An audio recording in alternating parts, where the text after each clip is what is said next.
Mesdames, Messieurs, bonsoir et bienvenue à ce 7e numéro de votre émission Retroactu sur Gabon Télévision. Retroactu, c'est comprendre l'actualité de la semaine autrement. Une semaine assez dense en informations avec notamment le Conseil des ministres du 2 juin dernier qui a pris des mesures fortes pour éradiquer, sinon ralentir, la vie chère au Gabon. Nous intéresserons également à la rénovation du centre hospitalier universitaire de Libreville. Autre dossier brûlant de cette semaine, la prochaine présidentielle 2016 où les candidats déclarés sont dans les villes et villages pour tâter le terrain. Mesdames, Messieurs, je vous le redis avec plaisir, bonsoir et bienvenue à ce 7e numéro de l'émission Retroactu. Et pour en parler, nous recevons M. Nestor Obianzogué, qui est lui administrateur des collectivités locales. Monsieur, bonsoir. Bonsoir. Et bienvenue, merci d'avoir répondu à cette invitation.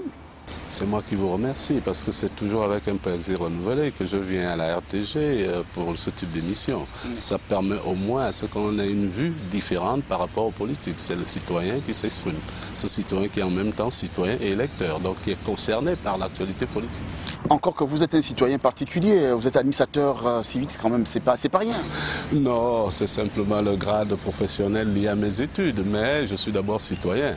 Donc je suis de très près un certain nombre de choses. Et je voulais quand même dire que c'est aussi lié au fait que je travaille dans un lieu spécifique. Je travaille à la mairie de Libreville, qui est votre voisine, juste à côté, et qui a cette particularité de gérer la ville de Libreville. Donc vous comprenez que je suis concerné à plusieurs titres. On vous l'a dit, le dernier conseil des ministres était focalisé sur ce qu'on peut appeler finalement une endémie, la vie chère au Gabon. Suivons les mesures prises et nous retrouvons juste derrière. Sur ces trois éléments qui font partie des priorités des Gabonais aujourd'hui, l'action du gouvernement dans ces différents domaines est réelle. Il y a encore des difficultés, c'est sûr, mais l'action est réelle, elle est visible avec des résultats. Mais dans tous les cas, si on prend le domaine de la santé, l'action des pouvoirs publics est réelle. Si on prend la question de l'éducation, c'est une action progressive. Le recrutement des enseignants fait partie des solutions. La construction de salles de classe supplémentaires fait partie des solutions. Mais également, permettre à chacun d'accéder à la formation, et lorsque le président parle d'égalité des chances, permettre à chacun d'accéder à la formation, notamment la formation supérieure, par les bourses d'études qui sont allouées, ça fait partie des solutions. Aujourd'hui au Gabon, 94% des bacheliers ont accès à une bourse d'études. À une bourse d'études qui a été augmentée quant au montant alloué, mais qui a connu également un accroissement des bénéficiaires. Donc là aussi, les efforts sont réels, mais il faut continuer. Il faut continuer à faire en sorte qu'il y ait plus de salles de classe, qu'il y ait plus d'enseignants, qu'il y ait plus d'outils pour que les apprenants parviennent à maîtriser la matière dans les meilleures conditions. Sur le plan de l'emploi, des efforts ont été faits, mais il y a un contre-coup de l'économie, principalement du côté de Port-Gentil, où le ralentissement dans le secteur du pétrole voit les entreprises, notamment dans la sous-traitance, fermer de plus en plus. L'État est en train de mettre en place des mécanismes pour permettre à ces entreprises de continuer à maintenir de l'activité, mais à soutenir cette activité. Donc là aussi, parmi les priorités, le gouvernement agit et travaille. Il reste qu'il y a encore des choses à faire. Il faut continuer à les faire. Nous ne sommes pas encore parvenus à offrir à chacun selon ses besoins, mais au moins on commence à offrir à chacun selon les capacités de l'État. Le gouvernement de la République confirme son engagement à mettre en œuvre les orientations du président de la République. Passage aux actes après quelques jours seulement de la visite du terrain d'Ali Bongo Ondimba. Les conclusions du Conseil des ministres d'hier en disent long quant à la détermination du gouvernement à lutter contre la vie chère par la levée de quelques obstacles se présentant parfois comme des incongruités conçues et gérées par les hommes, mais incongruités à démolir par les mêmes hommes ou l'État au titre des intérêts des nationaux. Il y a tout le système qui est mis en place au niveau du port, et principalement du port d'Ovendo, qui fait qu'il y a une multiplication d'intervenants avec un millefeuille de taxes à payer Et tout ceci alourdit finalement le coût des denrées alimentaires. Il y a la question du coût de transport des marchandises entre Ovendo et Libreville. C'est excessivement cher. Rien ne justifie a priori qu'un conteneur coûte autant en partant du Havre à Ovendo qu'en partant d'Ovendo pour Libreville. Et ce qui a déjà été acté par le Conseil des ministres et qui fait partie des décisions, c'est de sortir de cette forme de tarif forfaitaire pour arriver finalement à une tarification au kilomètre. Dans ce vent de mise en relief de l'importance des mesures gouvernementales pour lutter contre la vie chère, le ministre porte-parole du gouvernement, Alain-Claude Bilibizé, parle évidemment, je cite, de millefeuilles de taxes alourdissant le coût des denrées, d'où, après constat, est loin de simples regrets des projections en parlant de ces mesures concrètes sous forme de frappe chirurgicale contre un mal pernicieux, la vie chère. Mais concrètement, parmi les mesures, il y a la réduction de certains frais qui sont exigés par certaines administrations. Il y a également le fait de, à l'avenir, identifier, mutualiser et faire en sorte que l'opérateur n'ait à payer qu'une seule fois et qu'il n'ait pas à subir plusieurs contrôles de l'administration. Mais nous tenions à rappeler l'engagement du chef de l'État et du gouvernement à associer plus de partenaires et à prendre réellement des mesures pour que ça soit durable et faire en sorte que le comité soit permanent autour du Premier ministre et qu'il n'y ait plus de mesures annoncées qui soient suivies des faits, mais que les faits soient perdus par un manque de suivi. Notons par ailleurs que le ministre de la Communication a évoqué la nécessité d'appliquer, voire d'adapter les lois sur le logement, tout en poursuivant le combat pour de nouvelles constructions, car a-t-il reconnu, la rareté dans ce domaine favorise la surenchère. Et finalement, monsieur Obiang, les mesures prises, est-ce qu'elles peuvent arrêter la saignée, la vie chère? Personnellement, je vais vous parler sans phare. Je dis non, elles ne peuvent pas arrêter la vie chère pour la simple et bonne raison que le système économique pour lequel nous avons opté, c'est-à-dire le libéralisme, le système libéral pose un problème. Il est d'abord un problème d'ordre structurel. Pour qu'un pays accède à ce système, il faut quand même qu'il ait la capacité de tout produire chez lui.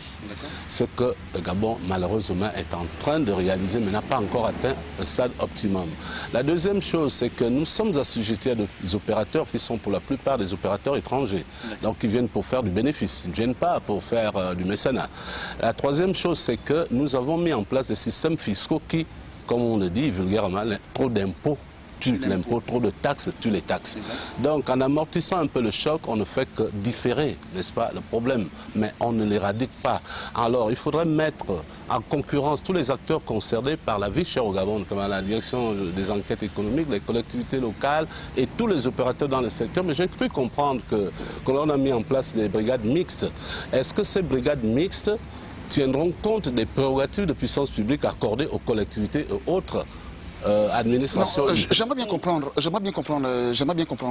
Lorsqu'on sait finalement que au Congo-Brazzaville voisin, à Douala, c'est quasiment, il y a également des denrées qui rentrent par les ports. Mais comment expliquer spécifiquement que le cas du Gabon, malgré toutes les mesures qui sont prises, la vie chère, ça ne change pas? Mais je viens de vous le dire. Vous voulez que je parle en termes plus simples? C'est l'accès de nos administrations en charge de ces domaines-là. D'accord. Puisqu'il y a une mercuriale qui a été prise sous forme de décret, il y a des produits qui ont été taxés, nous avons une caisse de péréquation qui est là pour amortir le choc. Malheureusement, on constate qu'à chaque fois qu'il y a une augmentation de salaire, il y a une augmentation des coûts. Est-ce que les augmentations de salaire dans le secteur public ou privé entraînent automatiquement l'augmentation du coût des denrées? Non, ça veut dire tout simplement qu'il y a un laxisme. Est-ce qu'on peut imaginer changer le système libéral finalement qui existe aujourd'hui au Gabon? Je pense que pour un pays qui ne produit pas grand-chose et qui n'a que des produits de rente placés sur le marché international pour l'instant, nous devions protéger ce que nous avons comme industrie à l'intérieur parce que nous sommes en train de mettre en place quelque chose. Il faut donc protéger cette production-là. Monsieur Obiang, nous allons vous retrouver avec plaisir tout de suite. Ouvrons simplement le dossier santé de cette 7e édition de Retour Actu pour parler sur cette inauguration, la 2e phase de l'extension du centre hospitalier universitaire de Libreville. Je nous invite à suivre ces reportages d'Aimé Manix Monjo et la presse présidentielle. Nous nous retrouvons juste derrière. On l'appelle habituellement hôpital général, mais depuis 2013, c'est le CHUL. Pour être complètement moderne, le centre hospitalier universitaire de Libreville doit connaître 4 phases de rénovation et d'agrandissement.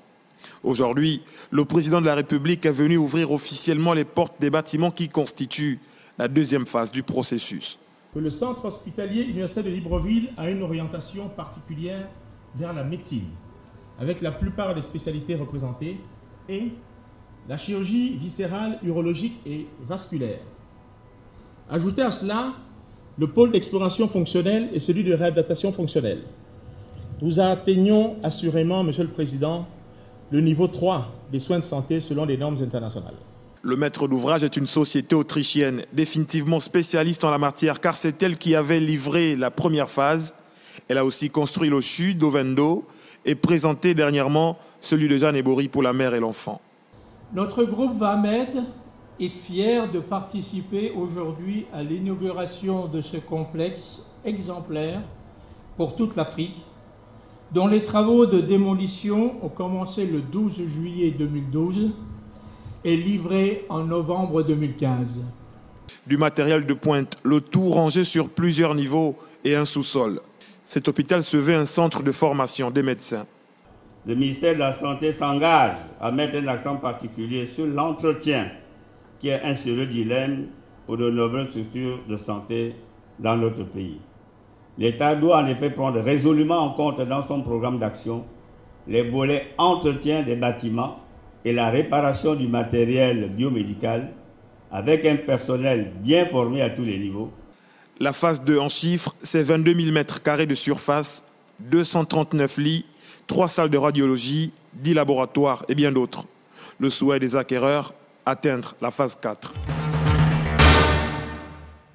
La deuxième phase du centre hospitalier universitaire de Libreville a été inaugurée par le président de la République, chef de l'État Ali Bongo Ondimba, en présence de plusieurs personnalités. Présidents des institutions, membres du gouvernement, diplomates, personnels de santé et hommes de médias. L'événement a été marqué par 3 allocutions. Le directeur général du centre hospitalier universitaire de Libreville, le directeur général du groupe VAMED et le vice-premier ministre en charge de la santé. Chacun à tour de rôle est revenu sur l'engagement du président de la République, chef d'État Ali Bongo Ondimba, à fournir aux populations des structures de santé viables et accessibles à tous. Cette série d'allocutions a été suivie par la coupure du ruban symbolique et la visite des différents services et salles de soins. Une nouvelle structure qui démontre une fois de plus le souci permanent du président de la République, chef d'État Ali Bongo Ondimba, à tout mettre en œuvre pour que ses compatriotes bénéficient d'établissements de santé plus modernes et à la pointe de la technologie. Une réalisation comme celle-ci appelle une plus grande politique de formation, parce que vous avez vu tous les équipements modernes, donc plus de formation multiples, notamment aussi de techniciens.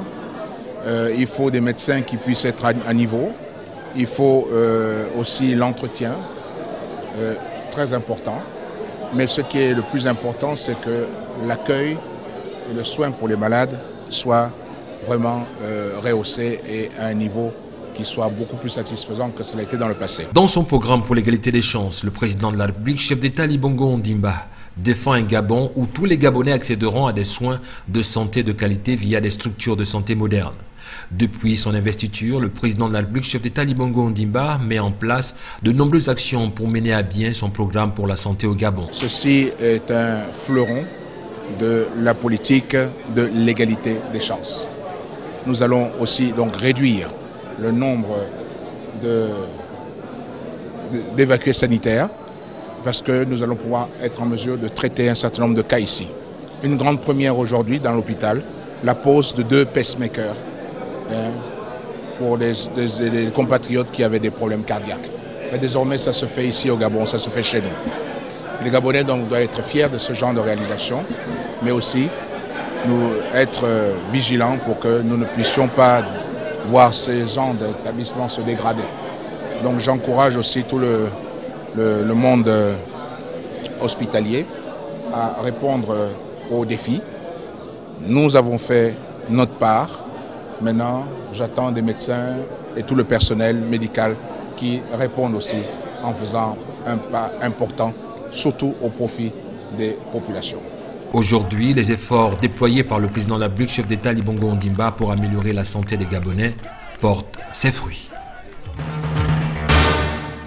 La gestion des déchets biomédicaux au Gabon reste encore problématique Malgré la modernisation des structures de santé en marche depuis quelques années, cette journée, qui était coprésidée par les experts du ministère de la Santé, de l'Environnement et de l'Assainissement, a mobilisé, outre les services techniques, des représentants de certaines structures de santé publiques et privées. Elle visait également à minimiser les risques sanitaires liés à la gestion des déchets, mais aussi à faire face à la faible multiplication des cliniques et cabinets de consultation privés dans le système de polarisation des déchets biomédicaux. C'est un process qui est en cours. Nous avons commencé par faire un état de lieu, donc les enquêtes et savoir quelles sont les filières qui devaient être organisées. Et dans le système, nous avons vu qu'il y avait des déchets assez importants que le Gabon doit plus ou moins organiser. En termes de procédure, déjà même en création de ces structures, le ministère de la Santé, pour notre part, devait voir en amont ce problème. Vous ne pouvez pas mettre en place une structure et ne pas savoir comment gérer vos déchets. Cela a conduit un jeune compatriote à l'acquisition d'un incinérateur pour la gestion des déchets biomédicaux. Nous sommes les premières personnes à observer que quelque chose ne marche pas, ne fonctionne pas dans le traitement des déchets médicaux. Le constat peut être fait par tous. À proximité d'une clinique, on peut trouver des aiguilles qui traînent ou à côté des bacs ordures à Verda, des déchets qui ne sont pas spécifiques à ce que doit contenir ce type de bac ordures. Mais c'est simplement parce que moi j'ai fait le constat que les cliniques n'avaient pas un opérateur sur la place vers qui se tourner pour confier ce type de déchets dangereux. Pourtant, tous les responsables de ces cliniques, c'est d'abord des médecins. Ils sont bien conscients. Le Gabon, notre pays, est divisé en 10 régions sanitaires et 52 départements sanitaires. Les textes juridiques et réglementaires en cours de validation. Outre les textes juridiques, les structures privées des 10 régions et 52 départements sanitaires seront-elles au fait de ces nouveaux paramètres de gestion de la santé au Gabon? Là est toute la problématique.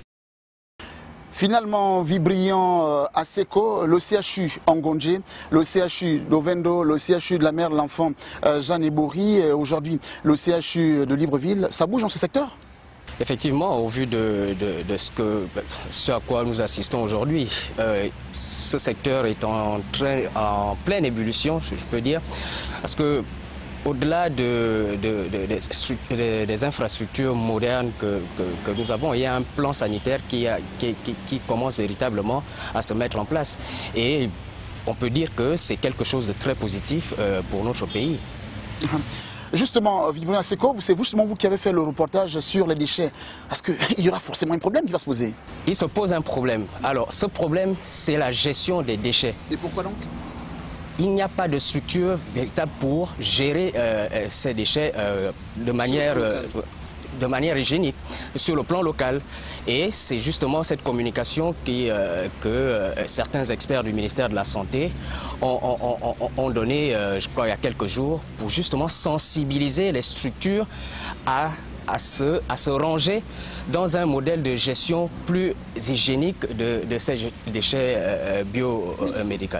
Donc en fait, c'est justement ça, et le gouvernement, par le truchement du ministère de la Santé, est en train de prendre les dispositions pour que justement ces déchets et ces structures soient aux normes justement internationales par rapport à la gestion de toutes ces choses. Vibriant à Seko Olomo, merci pour toutes ces informations. Simplement rappeler la route encore. Nous en parlons encore aujourd'hui avec cette réhabilitation de la voie derrière l'hôpital des institutions des armées du PK9. Jean-Raoul Mbadinga Wambadinga y était, nous dit justement là-bas du côté de cet hôpital, les choses avancent.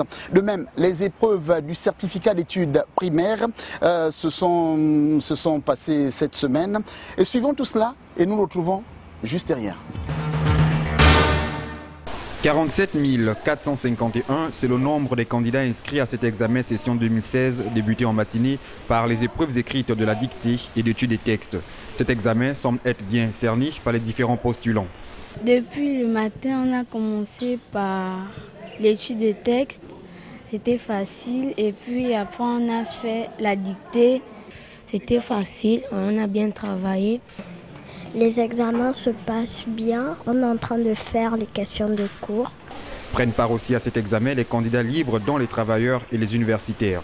Le CEP n'est pas un diplôme d'évalué comme certains le pensent encore, parce que cette année, on a pu inscrire des gens qui travaillent déjà, donc des salariés et même des universitaires, ceux qui sont en deuxième, troisième année d'université qui sont revenus pour effectivement passer l'OCEP cette année. En dépit des troubles observés cette année dans le secteur éducatif, l'examen du certificat d'études primaires élémentaires se déroule dans des conditions favorables à Libreville, la capitale gabonaise, comme à l'intérieur du pays. Reste à espérer que les épreuves soumises aux candidats reflètent leur niveau réel. C'est soucieux de développer les voies secondaires pour faciliter le développement et les échanges, garantir la sécurité des personnes et des biens que le chef de l'État Ali Bongo Ondimba se lance dans le projet dit le PRODECOM, projet présidentiel de développement communautaire et participatif. Donc comme son nom l'indique, il s'agit de récupérer au travers les quartiers de Libreville et d'Ovendo les petits travaux d'infrastructure en termes de réalisation de passerelles, des voies comme vous voyez celle qui est derrière moi.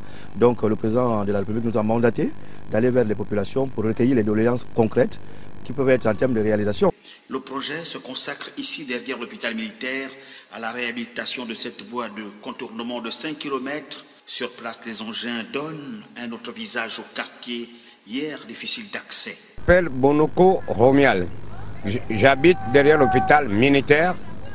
Depuis que j'habite ici, vraiment, on avait des problèmes de cette route-là. Là où il y a la buse, là, on ne pourrait pas passer. Aucune voiture. Mais aujourd'hui, vraiment, on remercie à l'État gabonais, comme tout le monde, la population voit déjà la route passer. On remercie au président Ali Bongo. La circulation est désormais fluide. Le coût du parcours devrait être revu à la baisse.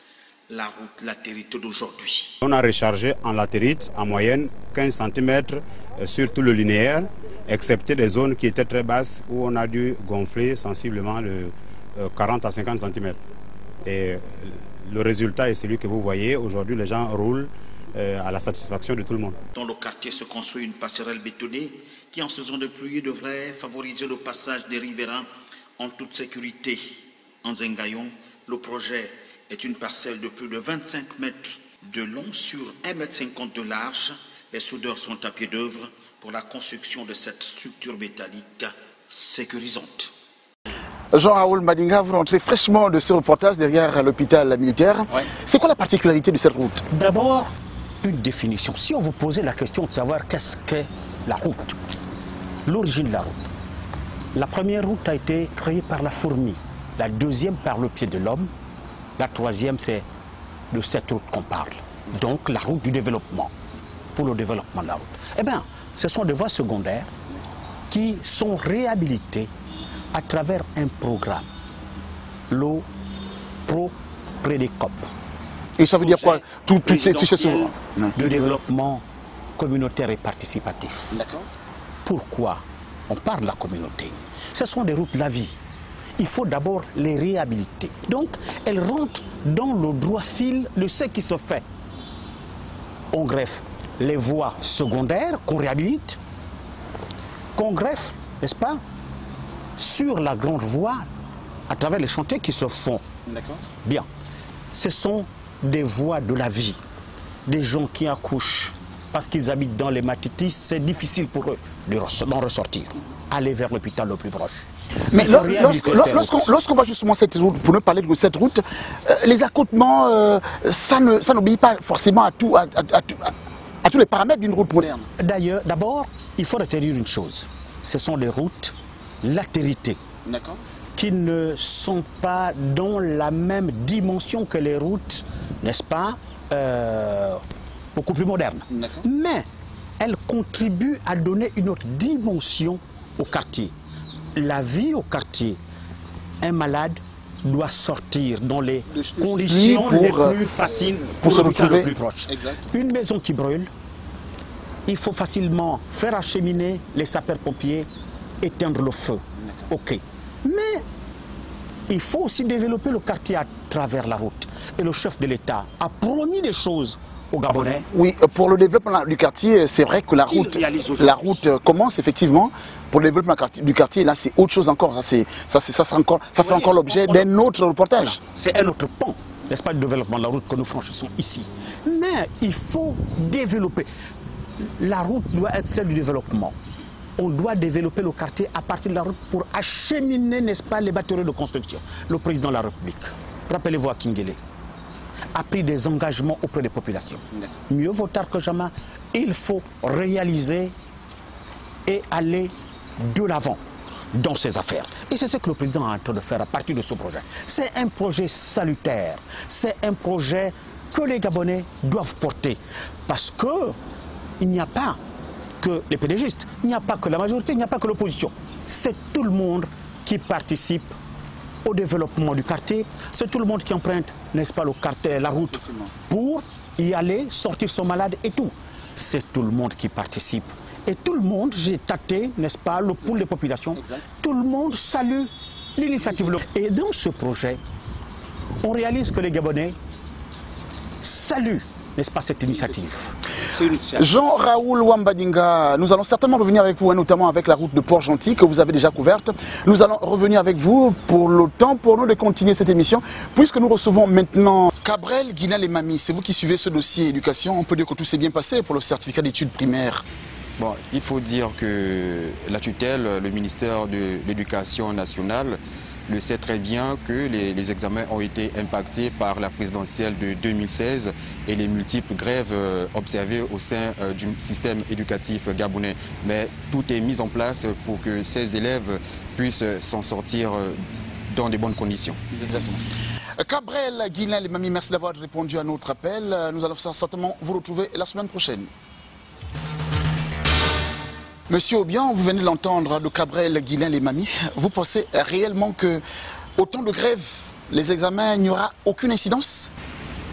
Il est difficile de juger a priori, mais on doit pouvoir dire que si les autorités ont pensé mettre en place ces examens à ce moment précis, c'est qu'ils ont pris toutes les dispositions qu'il fallait pour que ces examens obéissent au nombre de mensualités qu'on demande, pour que nous ayons les mêmes standards que les autres.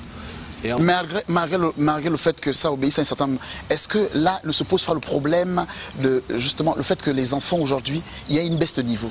Mais la baisse de niveau est liée au fait que depuis pratiquement un quart de siècle, nous allons de grève en grève dans l'enseignement. Alors il faudrait pouvoir résoudre ce problème de façon définitive. Jusque-là, nous ne comprenons toujours pas, nous qui sommes des parents d'élèves, nous ne comprenons toujours pas pourquoi chaque année, la récurrence du problème des enseignants, la récurrence du problème de l'enseignement se pose au Gabon. Il y a quand même une autorité en charge de ce dossier. Je crois savoir que lorsque la distribution est faite au niveau du gouvernement, chaque ministre reçoit une feuille de route qui soit l'ensemble des problèmes dont il a la charge et la résolution. Donc il doit mettre en œuvre. Alors nous ne comprenons pas que depuis 26 ans, de 90 à aujourd'hui, se pose toujours le problème dans l'éducation. Qu'est-ce qui achoppe? Qu'est-ce qui fait que rien ne soit jamais résolu de façon définitive? Encore qu'il y a quelques solutions quand même qui sont prises. Alors s'il y a quelques solutions, il faudrait mieux continuer dans ce sens de sorte que nous ne perdions plus un quart de siècle. Parce que nos enfants aujourd'hui ont justement cette baisse de niveau liée à plusieurs facteurs. Les enseignants eux-mêmes qui ne sont pas parfois à la hauteur, les enseignants eux-mêmes qui ne font pas le métier qui leur convient, parce que, je vous le dis, moi mon père était enseignant, l'enseignement c'est d'abord le sacerdoce, c'est comme le journalisme.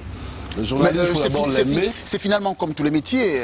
Non, il faut quand même dire qu'il y a des métiers qui sont des sacerdoces avant d'être des métiers où l'on peut évoluer. On doit d'abord aimer ce que l'on fait. Et quand on aime ce que l'on fait, je vous assure qu'on peut trouver des solutions chaque fois qu'il y a des problèmes. Administrateur des collectivités locales, vous l'êtes, et justement nous rentrons le plein pied dans ce qui vous intéresse. La politique ou la gestion de la cité est toujours en mouvement aujourd'hui. L'élection présidentielle, les candidats affûtent leurs armes. Dans cette émission, nous allons parler de Jean Ping, le candidat à Jean Ping, Pierre Claver Maronga Moussavou et le secrétaire exécutif du Bloc démocratique chrétien, Guy Christian Maviuga. Nous suivons ces reportages et nous retrouvons juste derrière. Ils étaient plus de 700 invités par l'Association des jeunes de l'Union pour la Nouvelle République à prendre d'assaut l'esplanade de Montagne-Sainte pour un dialogue interactif avec Jean Ping, l'un des candidats de l'opposition de la prochaine présidentielle. Le président de l'Union pour la Nouvelle République, maître des lieux, a planté le décor dans ces termes. Alors je voudrais que cette campagne change de ton, qu'elle devienne un débat d'idées. pour éclairer notre peuple sur un choix capital qui conditionne notre avenir. Notre avenir en tant que peuple, notre avenir en tant que pays, ce combat est le vôtre. Nous le menons en votre nom, avec vous et pour vous. Les occupants du Temple du Savoir n'ont pas tari de questions relatives au projet du candidat intitulé « Le Gabon à l'abri de la peur et du besoin ». Dans un franc-parler sans précédent, le candidat Jean Ping s'est prêté à élucider toutes les zones d'ombre qui hantaient l'esprit des étudiants. Nous mettons en place une justice indépendante, des institutions fortes. Le Parlement doit jouer son rôle. Le gouvernement doit gouverner. La décentralisation consiste à transférer vers les autorités décentralisées locales une partie du pouvoir. Nous, ce que nous proposons, c'est que les entités décentralisées soient dotées de budgets propres. Le programme scolaire, la décentralisation, l'adéquation formation-emploi, le chômage, bref, la modification morale, physique et matérielle sont autant de sujets évoqués au cours de cet échange. Rendez-vous a été pris avec une vingtaine d'associations dans les tout prochains jours. Une rencontre avec la presse qui a permis au leader du PSD, Pierre-Claver Maganga Moussavou, candidat à l'élection présidentielle d'août prochain, de faire le bilan de sa tournée à l'intérieur du pays avant la campagne électorale. J'ai indiqué que l'opposition gabonaise, quel que soit le nombre de candidatures, puisse avoir un quartier général en pensant que les communications seront coupées et que nous puissions avoir des véhicules, peut-être en nous répartissant les responsabilités. Parce qu'un candidat ne pourra peut-être pas faire cet effort sur les 9 provinces. Et que on puisse se répartir la responsabilité dans la collecte des procès-verbaux et qu'ainsi, une fois que le préfet aura donné les résultats, ces résultats soient convoyés nuitamment. Plusieurs autres préoccupations étaient aussi au cœur des échanges entre le porte-étendard du PSD et la presse, concernant notamment sa proposition relative à la présence des observateurs internationaux à l'élection présidentielle de 2016. J'ai aussi demandé que tous les observateurs internationaux puissent se situer non pas au niveau provincial ou au niveau de la CENAP, se situent au niveau de la commission départementale, car c'est là où tout se passe. Pour Pierre-Claver Maganga Moussavou, ce serait la 4e fois qu'il brigue le fauteuil présidentiel au Gabon après 1993, 1998, 2009 et présentement en 2016. Soutenir le candidat Ali Bongo Ondimba à la présidentielle d'août 2016, tel fut le message de Guy Christian Mavioga aux populations de la ville de Franceville. Ici, dans le Haut-Ogooué, Ali doit avoir... On respecte tous les candidats, mais aucune voix ne doit manquer pour Ali Bongo Ondimba dans le Haut-Ogooué. Le porte-parole de la majorité républicaine et sociale pour l'émergence a par ailleurs expliqué le bien fondé de cette communication. Nous sommes en train de construire un Gabon nouveau avec Ali Bongo Ondimba. Et si le président Ali Bongo Ondimba n'a pas le soutien de nous tous, et que par extraordinaire, il arrivait que quelqu'un d'autre arrive, je vous assure, les temps seront noirs pour la République gabonaise. Nous voulons dire à tous les Gabonais, en commençant par Franceville, que Ali Bongo est le meilleur choix pour le Gabon. Ali Bongo est le candidat de notre génération. Ali Bongo est l'assurance de notre génération.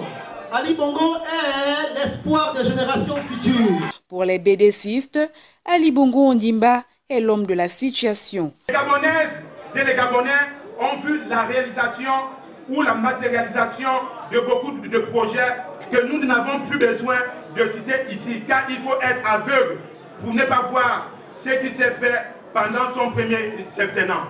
Ali Bongo Ondimba est l'homme de la situation. Franceville a constitué la première étape de cette tournée politique. Le prochain séjour du leader du BDC est prévu à Port-Gentil, dans la province de l'Ogooué-Maritime. Monsieur Obian, on le voit, les candidats déclarés, ils sont sur le terrain. La campagne n'est pas encore ouverte. Les candidats déclarés sont sur le terrain pour les élections législatives partielles. Vous savez que c'est une campagne qui dure. Non, mais selon les reportages qu'on vient de suivre, effectivement, c'est d'abord la présidentielle. Bon, la présidentielle, je pense que la campagne officielle n'étant pas encore ouverte, chacun essaye un peu de mesurer son impact sur le terrain, de tâter le terrain pour voir comment les populations réagissent. Je ne pense pas que cela leur soit interdit, puisque même en période de non-campagne, ils ont quand même la possibilité de tenir des meetings publics et tout, pourvu qu'ils en fassent la demande auprès des autorités et ainsi de suite. Donc cela ne pose pas a priori un problème, mais comme c'est une ambiance un peu très dense, très échauffée en ce moment, on a l'impression que effectivement la campagne a déjà démarré, mais non, la campagne n'est pas encore ouverte. Seulement, chaque candidat est libre de circuler, de prendre le pouls du terrain, d'aller vers les populations pour se préparer éventuellement au tour final qui sera fait lors de la campagne. Parce que n'oublions pas, c'est une campagne qui ne dure que 2 semaines, donc ils n'auront pas la possibilité de faire... De parcourir le Gabon en 2 semaines, exact. Donc ce sera déjà bon qu'au préalable se soit préparé vers certaines localités, de sorte qu'en ne faisant que des grands centres urbains ou certaines grandes villes, bon, ils aient au moins la possibilité de gagner quelques voix. Vous parlez de voix justement et nous abordons alors dans ce fait les élections législatives partielles qui se déroulent le 18 prochain. Oui. Finalement, l'utilité. Bon, lorsqu'on sait que c'est juste pour quelques mois finalement, c'est ceux qui seront élus. Ben, vous savez, nous ne pouvons pas être dans un état de droit et refuser tout le temps. Il faut être légaliste parce que la plupart du temps, qu'est-ce qu'on reproche au gouvernement? C'est de tordre le cou à la loi. Or, aujourd'hui, nous voulons un état de droit qui respecte ses propres principes et ses propres usages. Bien, il y a des députés qui sont partis de l'Assemblée nationale qui ont démissionné. Il faut remplacer ces sièges-là parce que c'est des sièges qui ont été élus par le peuple gabonais. Donc, il faut les remplacer. Et la Constitution prévoit que lorsque des députés démissionnent, même si c'est à 3 mois du renouvellement général de l'Assemblée, on passe à une partielle. C'est ce qui se fait, c'est dans le respect de la légalité constitutionnelle. Mais tout de même, il faut quand même dire que finalement, cette loi également qui stipule que ceux qui ont démissionné un peu plus tôt, 3 mois, ne peuvent malheureusement pas se présenter. C'est un petit peu dommage. C'est-à-dire que ce sont des contradictions que la loi elle-même gère. Et je pense qu'il y a un organe mieux étoffé que moi, plus habilité à vous répondre là-dessus. Je crois qu'à ce niveau, la Cour constitutionnelle pourrait vous donner plus ample détails. Mais d'après la lecture que nous avons de la Constitution, en tant que simple citoyen, nous savons que lorsqu'un député démissionne en cours de mandat, eh bien, son siège doit être pourvu à nouveau. C'est d'où l'élection partielle. Il y en a déjà eu quelques-unes auparavant. Hein. Je me rappelle celle de l'ancien Premier ministre, Nonsima, puis une autre là, bon, où on a dû renouveler. Je crois M. Nzengi Nzundu. Hein. Voilà. Donc là, il y a 13 c'est de députés, 1 de sénateur. Bon. Celui de sénateur pose un petit problème parce qu'en réalité, ce ne sera pas une élection de type à l'universel. Exact. Voilà. Comme ce sera les conseils départementaux ou municipaux qui se connaissent parfaitement. Voilà, qui se connaissent, qui vont donc choisir l'un des leurs et puis faire une sorte d'élection indirecte pour tirer le nouveau sénateur. Mais pour les députés, ils devront directement... Mais ces partiels-là, c'est un peu l'élection présidentielle avant l'élection présidentielle. On verra... Disons que ces partiels-là visent tout simplement à renouveler l'Assemblée pour lui donner le nombre de députés définis par la Constitution, c'est-à-dire les 120 députés. Bon, maintenant, ils auront à siéger 5 ou 6 mois. Nous sommes en juin, ils auront à siéger 5 ou 6 mois, c'est déjà pas mal. Ensuite, on repartira à des élections générales pour le renouvellement de toute l'Assemblée dans les 120 sièges. Cela ne pose pas de problème. Ce qui aurait pu être un problème, c'est que le départ de ces 13 députés créa un vide au niveau de la majorité. Exact. Or, le vote à l'Assemblée nationale, c'est la majorité des 2 tiers, donc voilà. Ça ne pose vraiment pas de problème. Mais pour le respect de la légalité constitutionnelle, il fallait quand même pourvoir ces sièges. Monsieur Nestor Obian Nzogé, si vous étiez donné de conclure cette émission, qu'est-ce que vous diriez ? Bien, s'il m'était donné de conclure, et c'est ce que je vais faire, je dirais d'abord bravo à la RTG d'avoir pensé à reprendre cette émission sous une autre dénomination, de remercier la SCG de permettre aussi... le Gabon Télévision. Ah, moi vous savez... Il faut être au diapason, Oui, vous voyez, c'est ça, toujours la querelle des modernes, des anciens. Moi, j'ai toujours dans ma tête RTG. Bon, Gabon Télévision, il faut dire que c'est aussi une plateforme idéale pour que le citoyen, un tant soit peu averti des problèmes publics de son pays, puisse venir donner une opinion qui soit différente du discours du gouvernement, du discours de nos planificateurs du développement, du discours de nos ministres. Parce que ça voudrait dire que notre démocratie est dynamique et que les gens suivent ce qui se fait. En ce moment, il y a une lame de fond qui est en train de nettoyer notre pays, ce qui marque une véritable rupture avec ce qui s'est fait jusque-là. Malheureusement, nous constatons que certains acteurs des passéistes veulent occulter... Quels acteurs économiques, politiques Les acteurs politiques passéistes veulent occulter 42 ans pour ne voir que les 7 ans qui viennent de se passer. Or, l'histoire du Gabon ne tient pas sur 7 ans. Elle tient depuis la colonisation. Et donc, étape par étape, on devrait pouvoir regarder où est-ce que nous nous situons, où est-ce que nous allons, est-ce que ça se fait dans le bon sens. Je crois que ce qui se fait en ce moment se fait dans le bon sens, pourvu que la grande majorité d'entre nous comprenions la philosophie qui sous-tend cela et que, si jamais demain les choses s'arrêtent, nous puissions interroger la personne disant mais hier vous nous avez dit ça, nous voulons continuer ça parce que nous estimons que c'est le bon chemin. Si vous ne pouvez pas, donnez-nous quelqu'un avec qui on peut continuer cette route-là. Monsieur Nestor Obiang-Nzogé, merci d'avoir accepté de nous rendre visite, nous permettre de décortiquer l'information de la semaine. Moi, je dis point final à ce 7e numéro de l'émission Retroactu. J'aurai plaisir à vous retrouver dans les semaines à venir. Merci, au revoir. Merci.